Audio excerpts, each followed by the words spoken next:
আমি কিন্তু কোনো রাজনৈতিক রং বা কারো কাছাকাছি যাওয়ার জন্য দুর্গাপুজো বাছি। সুরুচির পুজো যদি কর্মকর্তারা করেন এবং আমাকে করতে বলেন তাহলে করব, না হলে করব না। লাস্ট সুরুচি যখন ছেড়ে এলাম, তো তিক্ত অভিজ্ঞতা। তবে এখনো পর্যন্ত তো সব বুকিং হয়নি। পরিস্থিতি খারাপ, কেননা মাটি পাওয়া যাচ্ছে না।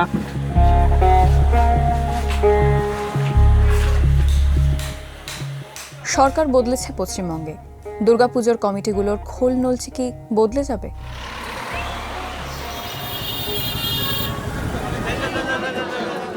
গত ১.৫ দশকে পুজোর চালচিত্রে লেগেছে রাজনীতির রং।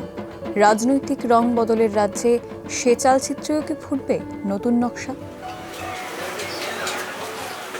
শহর কলকাতার একাধিক নামী পুজোর সঙ্গে কোনো না কোনো রাজনৈতিক ব্যক্তিত্বের নাম জড়িয়েছিল, আর এর ফলে শিল্পীদের কাজে কি কোনো প্রভাব পড়েছে? আপাতত কতটা ব্যস্ত তারা? শহর কলকাতার যে নামি দামি পুজোগুলি রয়েছে, সেখানে এবারে পুজোর আড়ম্বরে কোনো খামতি থাকবে না তো? বাঙালির দুর্গাপুজো যেমন ধর্মীয় অনুষ্ঠান, তেমনই হয়ে উঠেছে শিল্পের উদযাপন। এই পুজো শিল্পের সঙ্গে প্রায় গোড়া থেকেই জড়িয়ে ভবতস্যুতার। সরকার বদলে কি বদলাবে তার পুজো সফর? একাধারে ধর্মীয় উৎসব, একাধারে শিল্পের উৎসব, একটা ইকোনমি জেনারেশনের একটা বিরাট ক্ষেত্র, অর্থাৎ এটা একটা ইন্ডাস্ট্রি, হোয়াট নট, মানে সব কিছু মিলিয়ে এটা, এবং সব মানুষের জন্য। ন্যাচুরালি যে সরকারি আসুন না কেন, সে তো সরকার তো চাইবে এটা তার সঙ্গে সে পজিটিভলি থাকার কথা ভাববে, কিন্তু সেই তার স্ট্র্যাটেজিক্যাল পয়েন্টগুলো কি হবে সেগুলো সরকার যতক্ষণ না তৈরি করছে ততক্ষণ আমাদের মুভ করা একটু সমস্যা। বাট আমি কখনো ভাবি না এটা যে এই সরকার এসছে মানে এটা কোনো রকম এফেক্টেড হতে পারে।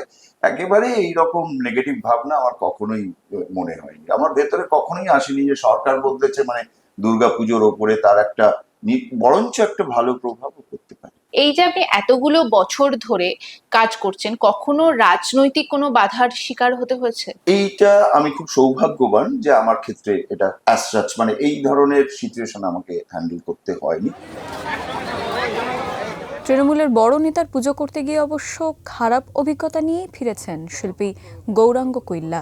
লাস্ট সুরুচি যখন ছেড়ে এলাম, তো তিক্ত অভিজ্ঞতা। এবং আমার মনে হয় শুধু আমার না, যারাই কাজ করেছে প্রত্যেকেরই ভীষণ ভীষণ তিক্ত অভিজ্ঞতা। প্রথম বছর কাজ করার পরে ছেড়ে দিতেছি, মানে ছেড়ে দেবো একটা প্ল্যানিং করেছিলাম যে এখানে স্বাধীনতা নেই, আর মানে একটা অস্বস্তির মধ্যে কাজ করা। কিন্তু এটা বুঝতে পেরে অরূপদা মলয়ের সময়ই পরের বারের অ্যাডভান্সটা জোর করে পকেটে পুজো টুজো দিয়ে ঢুকিয়ে দিচ্ছিল। তো তারপর পরের বার করতে বাধ্য হয়েছিল, কিন্তু পরের বার আরো তিক্ত অভিজ্ঞতা। কলকাতার পুজোর শিল্পীদের মধ্যে অন্যতম শিল্পী অনির্বাণ। কাঁথিতে মুখ্যমন্ত্রীর ঘরের কাছের মণ্ডপ এবার সাজিয়ে তুলবেন তিনি।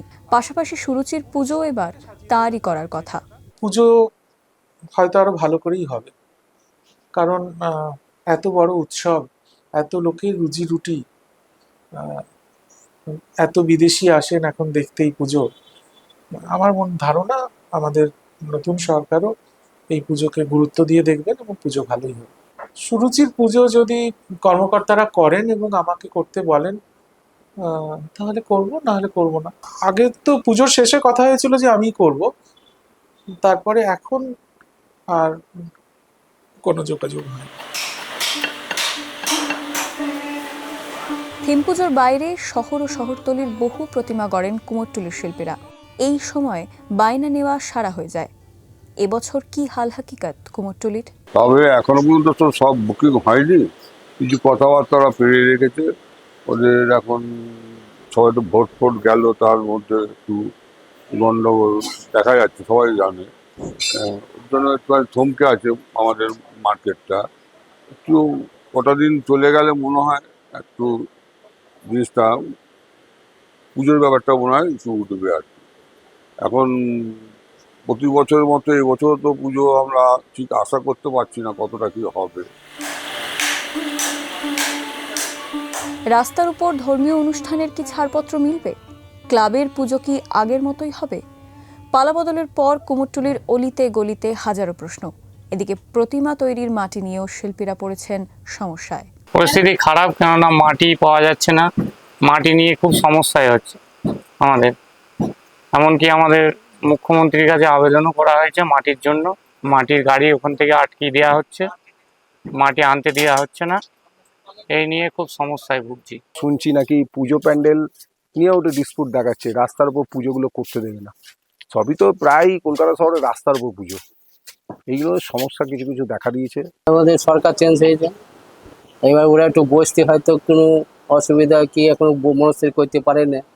আর যারা পুজো কমিটি ছিল তারাও হয়তো চেঞ্জ হয়ে যেতে পারে, তৃণমূল ছিল হয়তো, এমনও হতে পারে।